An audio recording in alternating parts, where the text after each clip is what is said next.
timnya di sini dengan Bapak Khairul Munir, Ibu Sri Dewi, dan saya sendiri, Ibu Elsa Rizky Saputri Matanggang, S19 MK. Oke, jadi pada pertemuan kita hari ini akan membahas terkait dengan kebutuhan istirahat dan tidur. Nah, di sini mungkin masing-masing dari kalian sudah menerima RPS-nya, ya kan? Sudah menerima atau belum? Oke, jadi di sini akan saya bawakan topiknya adalah terkait dengan kebutuhan istirahat dan tidur. Nah, sebelum saya masuk ke materi, akan saya jelaskan dulu apa tujuan dari pembelajaran kita pada hari ini. Oke, sebentar ya.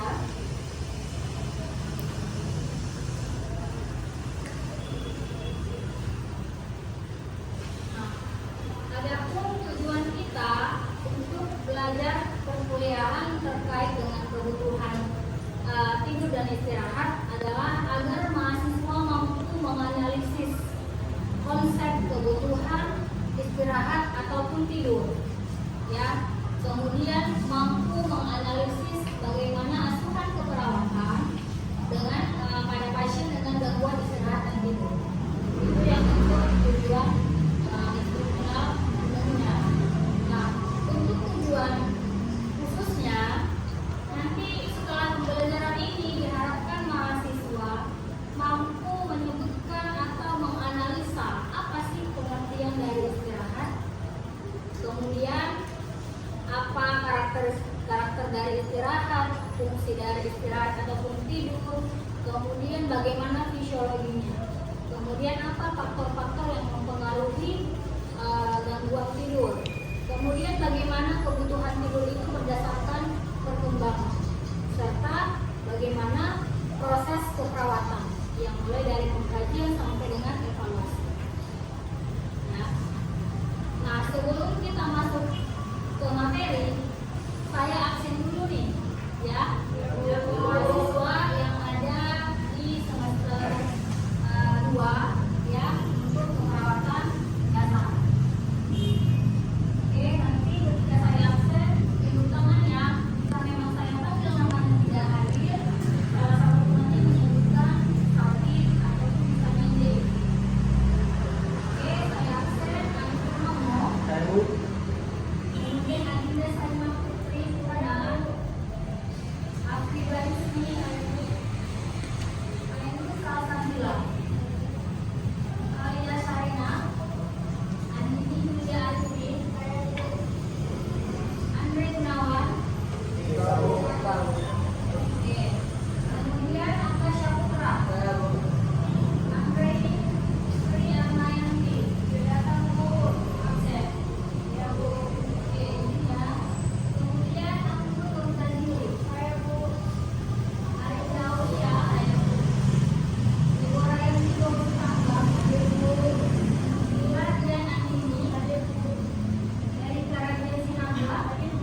Oke.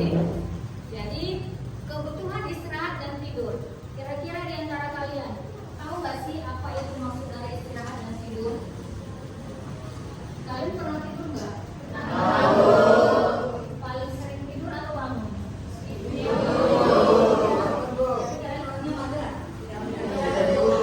Kalau kalian sering tidur, berarti kalian harus tahu dong apa sih sebenarnya maksud dari tidur ini. Dan bisa jawab? Silakan. Apa mau istirahatkan otakmu? Oke, mengistirahatkan otak. Mengistirahatkan otak dari segala aktivitas, ya kan? Dengan cara tertidur. Nah, bagus ya definisi dari aku. Terima kasih sudah memberikan jawaban, ya. Jadi nanti kita akan membahas sesuai dengan tujuan instruksional khusus kita apa sebenarnya definisi dari istirahat dan tidur. Kemudian bagaimana karakteristiknya, kemudian bagaimana fungsi tidur, fisiologi tidur, pola tidur, faktor yang mempengaruhi tidur, kemudian gangguan tidur dan bagaimana proses perawatan. Ya. Di sini definisi tidur adalah merupakan suatu kondisi di mana tubuh menurunkan keadaan beraktivitas untuk mendapatkan perasaan segar kembali. Jadi kalau misalnya kita udah kelelahan, udah capek, rasanya kita ingin tidur atau istirahat. Nah, inilah yang dikatakan dengan istirahat. Ya.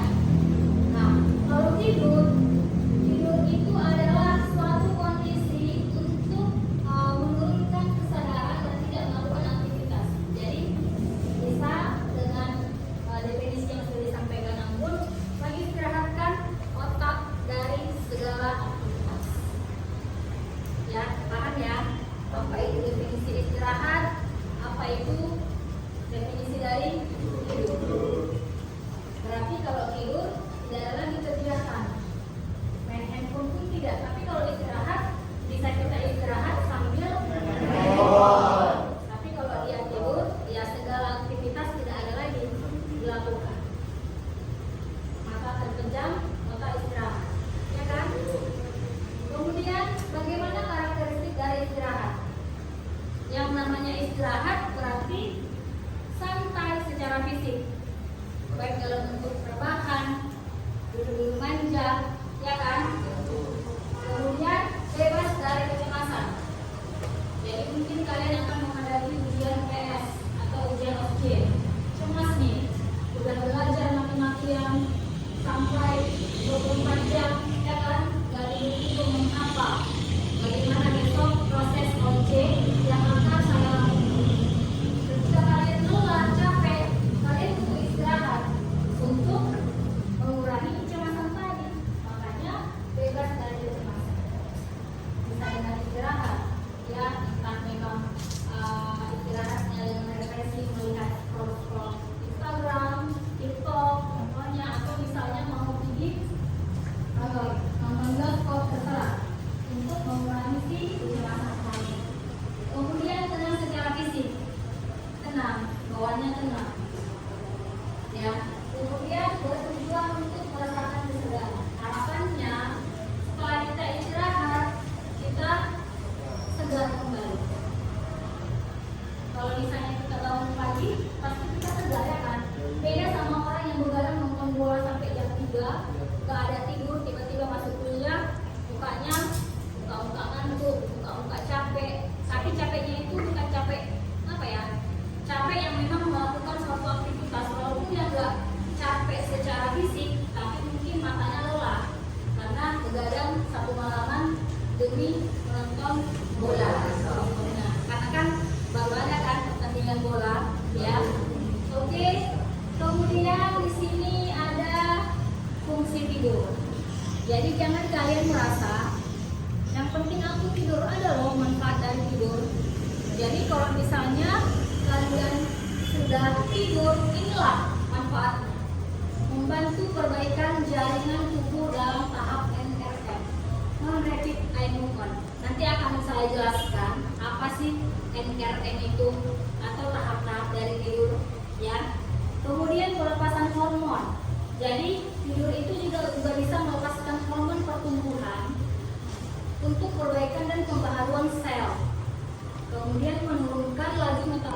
basah, ya. Kemudian mengalihkan atau memulihkan kognitif. Jadi ada perubahan aliran darah ke otak sehingga meningkatkan oksigen ke dalam sel otak, ya, yang akan bertujuan untuk penyimpanan memori dan memori proses dari belajar. Itu menurut Simusha pada tahun 2005 terkait dengan fungsi tidur. Nah, ini fisiologinya. Jadi pada saat tidur, ya kan, sebenarnya kalau kita tidur tadi ada mengistirahatkan otak, berarti di bagian hipotalamus, ya. Di hipotalamus ini sebenarnya ada pusat kontrol gerakan yang tidak disengaja pada tubuh, salah satunya adalah tidur. Jadi di bagian hipotalamus inilah yang mengatur tidur dan istirahat tadi dan aktivitas. Kemudian kalau misalnya terjadi tidur, berarti ada hormon dopamin sebagai penerang, sebagai serotonin dan melatonin, ya. Di sini hormon-hormon inilah yang bekerja untuk proses terjadinya tidur, ya. Ada bantuan hormon yang sudah saya jelaskan di sini. Kemudian ada namanya di sini faktor pengaruh. Jadi kalau misalnya kalian tidur misalnya ada yang suka pakai cahaya, ya kan?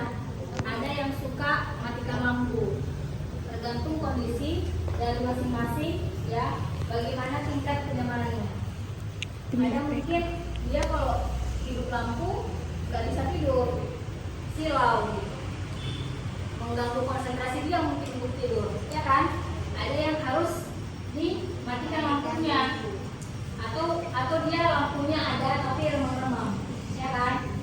Nah, kemudian ada temperatur. Jadi ada orang tidur dalam kondisi yang harus dingin, harus 16 derajat. Ada mungkin dia nggak bisa dihuni kali, nggak bisa tidur, ya. Itulah faktor yang mempengaruhi. Kemudian aktivitas sosial, ya, aktivitas kerja. Kalau mungkin dia sudah lama berkegiatan satu harian, ya kan, udah capek dari jam 8 sampai jam 9 malam bekerja terus, ya, pasti otomatis dia untuk tidurnya itu akan lebih mudah karena mungkin badannya itu sudah lelah, jadi pengen cepat-cepat istirahat dan tidur. Nah, jadi itu untuk faktor pengaruh dari si tidur dan istirahat. Nah, di sini ada tahapan tidur. Tahapan tidur inilah nanti akan terjadi ketika kalian akan memulai istirahat. Ada namanya NREM, non-rapid eye movement.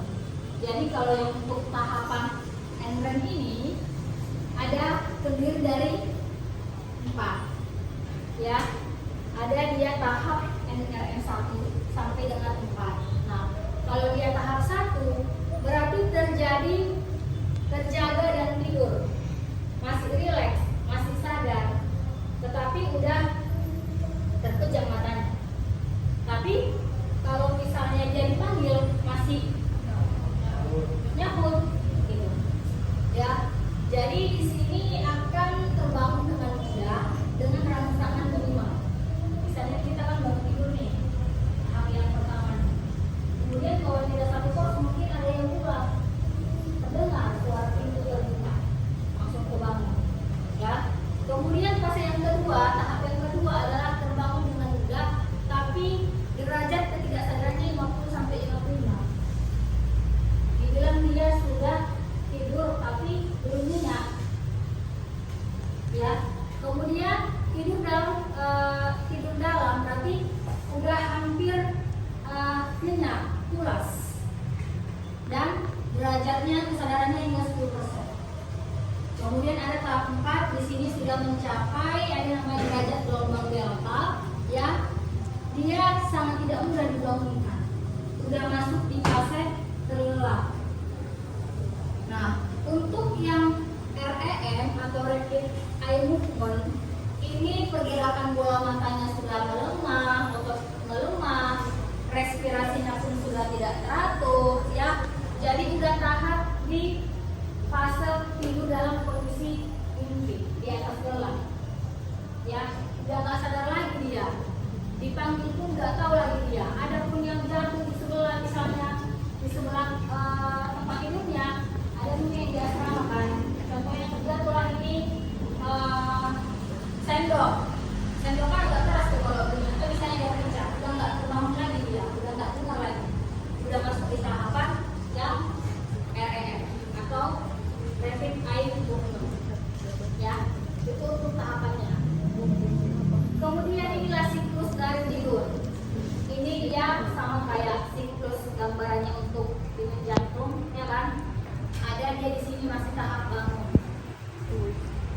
tadi dia masih sadarnya setengah-setengah, masih bisa bangun, masih udah terbangun, udah terbuka matanya, masuklah step yang kedua, 3 dan 4 ya. Kalau yang ini sudah terlekailah tidurnya, udah masuk di tahap tidur sampai mimpi-mimpi itu. Kemudian ini adalah perbandingan pola tidur pada pasien anak dan lansia. Nah, jadi kalau dia neonatus berarti usia sampai 3 bulan. Biasanya waktu yang dibutuhkan pada neonatus itu tidurnya 16 jam. Tapi enggak 16 jam sekalian.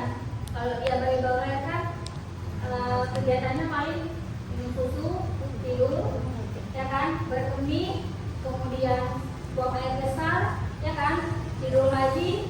Pokoknya dia kurang lebih 16 jam. Dalam 24 jam itu kebanyakan kegiatannya adalah tidur. Untuk bayi 3 bulan 15 jam, balita 2 sampai 5 tahun itu 12 jam, ya, prasekolah, kemudian remaja, dewasa muda, dewasa menengah sampai lansia. Dulu kalian waktu zaman sekolah biasanya disuruh kan sama orang tua tidur siang, ya kan? Nah, nanti pada saat kalian sudah dewasa, sudah kerja, ini kan karena kuliah, pasti nanti akan kalian rindukan itu disuruh untuk tidur siang, bobot siang gitu lah ya kan, bobot siang, ya kan? Nah, biasanya di tahap anak sekolah ini, usia sekolah, beberapa anak menolak untuk tidur, ya, karena mungkin kegiatannya di situ banyak, dia ingin bermain, apalagi sekarang jenis permainan banyak, main game, ya kan? Dia fokus dengan permainannya. Jadi mungkin salah satu ciri ataupun salah satu kegiatan yang dilakukan orang tua adalah tidak memberikan handphone untuk supaya anaknya istirahat atau tidur. Karena memang anak itu dari usia neonatus sampai dengan dia usia sekolah harus terpenuhi kecukupan istirahat dan tidurnya. Nah, kalau lansia mungkin tidurnya itu nggak terlalu lelah atau nggak terlalu nyenyak. Karena memang kalau lansia itu kan dia biasanya mengalami gangguan tidur, bangun tengah malam, tidur lagi, pokoknya dia nggak full lah tidurnya. Ya kalau kita kan kalau tidur biasanya tidur jam 10 malam, bangun jam 5. Full kita dari jam 10 sampai jam 5 itu nggak terbangun, kadang misalnya mau ke toilet atau mau berkemih. Ya. Tapi kalau lansia kadang dia mengalami insomnia atau gangguan tidur. Oke. Kemudian ada faktor yang mempengaruhinya. Faktor yang mempengaruhi tidur ini terdiri dari stres psikologi, ya. Inilah dia beberapa faktor yang mempengaruhi dari motivasi, budaya, gaya hidup, sakit, lingkungan, dan tahap kembang. Nah, ini mungkin definisinya dari masing-masing faktor yang mempengaruhi tadi. Motivasi untuk bangun. Nah, kalian bangun cerdas misalnya apa? Ada mungkin sebagian masuk kuliah jam 7.30, yang biasanya dia bangun 7.30 karena diwajibkan untuk kuliah harus hadir. Dia harus membuat alarm lebih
melakukan pekerjaan itu. Jadi itulah dia tadi faktor yang mempengaruhi si tidur tadi. Ya. Kemudian kebiasaan seperti makan. Ternyata makanan juga mempengaruhi loh untuk tidur ini, ya. Jadi ada beberapa mungkin jenis makanan yang mengganggu tidur.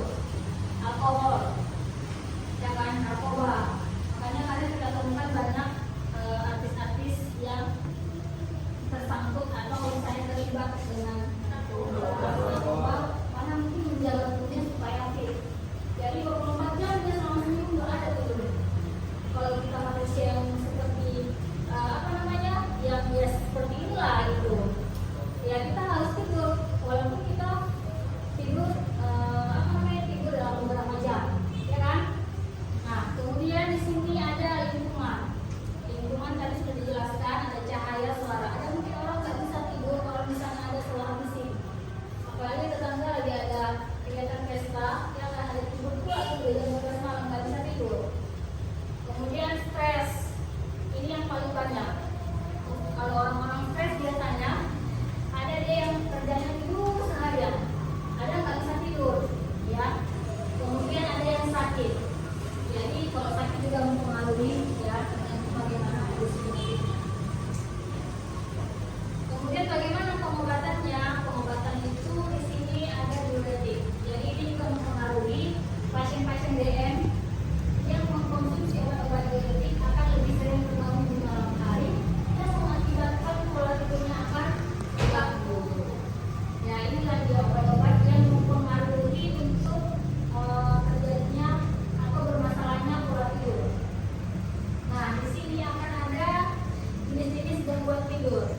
Mungkin dari kalian ada yang mengalami yang pertama insomnia, kesulitan dalam tidur. Ada yang mengalami nggak di sini? Bisa tidur malam, jangan tidur siang. Kalau misalnya seperti itu, waspadailah, cepat kalian periksa. Ada gangguan nggak di otak? Ya, jadi kalau misalnya kalian lebih sering insomnia, tidurnya itu di malam hari, sebenarnya kan kita istirahat itu di malam hari. Semua sel-sel tubuh kita itu melakukan regenerasi. Kemudian otak kita istirahat supaya besoknya tubuh fit atau stamina. Kemudian ada namanya hipersomnia. Ini terlalu banyak tidur. 24 jam sehari, kayaknya dia 20 jam tidur aja. Ya, itu nggak boleh ya. Jadi harus seimbang kegiatan sama istirahatnya. Jangan kebanyakan tidur nanti bodoh, ya kan? Istirahat terus otaknya kayak biasa, ya. Kemudian ada namanya narkolepsi. Ini dimana tiba-tiba tertidur tanpa memperhatikan waktu.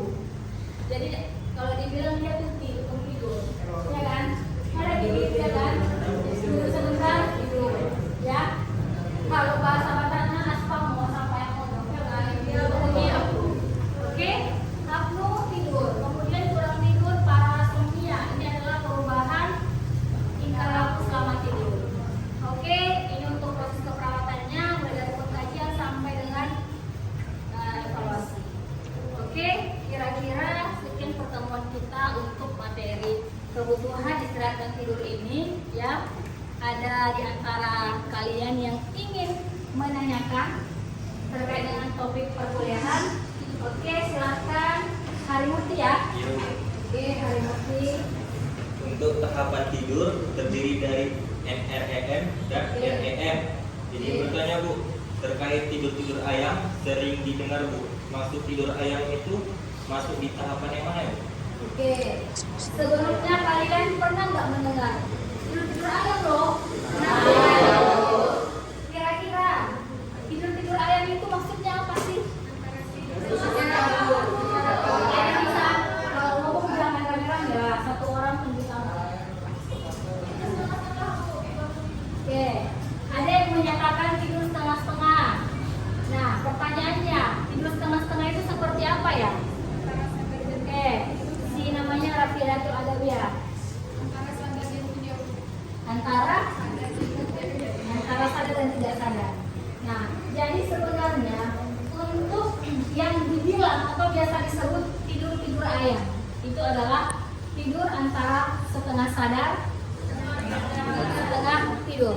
Itu masih tahap di NREM, non rapid eye movement, di mana kondisi itu sebenarnya kita belum tertidur, tetapi masih mau menuju tidur, ya kan? Sama seperti yang saya jelaskan tadi. Kalau kita masuk di tahap tidur ayam yang disampaikan si Harimau tadi, berarti sebenarnya kita belum kondisi tidur penuh, tapi masih mau menuju tidur, ya kan? Kita masih setengah sadar nih, jadi masih sangat mudah untuk terbangun, ya. Makanya tadi ada namanya NREM 1 sampai 4. Kalau yang NREM berarti dia masih menuju tidur, masih mau tidur setengah sadar. Kalau yang kedua masih dia menuju tidur, tapi dia tidurnya nyenyak. Yang ketiga tidurnya sudah pulas. Baru yang keempat namanya tidur mimpi. Berarti udah tingkatan yang lebih tinggi kalau dia sampai di tahap ERM, ya kan? Eye rapid movement, ya. Mungkin itu saja jawaban dari saya, Harimurti. Jadi dia masuk di tahap NREM, ya, tidur ayam tadi. Untuk prosesnya tadi sudah dijelaskan, dia masih setengah sadar, ya, masih belum tertidur, tetapi masih mau menuju tidur. Oke, ada lagi yang mau ditanyakan untuk pertemuan kita hari ini? Pas? Baca? Oke, jadi sebelum saya tutup perkuliahan kita hari ini, ya, saya simpulkanlah dulu terlebih dahulu, ya. Jadi kebutuhan istirahat dan tidur itu masing-masing orang ada beberapa faktor yang mempengaruhi, ya. Apa saja tadi faktor-faktor yang mempengaruhi? Ada motivasi, ya kan? Ada budaya, kemudian ada lingkungan, ada perubahan shift kerja. Apalagi kita di keperawatan punya 3 shift. Ada yang bekerja dari dinas pagi, siang, dan malam. Kemudian apa lagi? Ada mungkin dia yang mempengaruhi obat-obatan. Pasien-pasien dengan mengkonsumsi obat-obatan pasti akan berpengaruh terhadap perubahan pola tidurnya, ya.